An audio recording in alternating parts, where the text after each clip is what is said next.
ምስታንሳ እንዴት ነው የሚባለው? በጣም ደስ ብሎኛል ስለመጣች ማለት ነው። የምሬን ነው የምላቸው። ስለዚህ እናቀራርብ። የሰራሁትን ምግብ አሳያቸዋለሁ።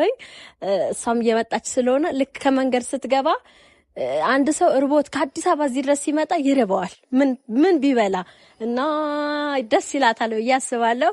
ቡናውን ጭስጭስ ከመዋደድ ሚዛን ፍቅርን ላጎደለ አንተ ትብስኔ ብሎ ያቻቻል ሐዘኑን ደስታውን ተካፋይ በአብሮነት ከራሴ ማይለይ አለ ጓደኝነት አንዴ ጥፋተኝነት አንዴ ደግሞ ልክነት ውድቀምጥም ያለበት ደስ ይላል ጓደኝነት አዎ ፍቅር ጓደኝነት አዎ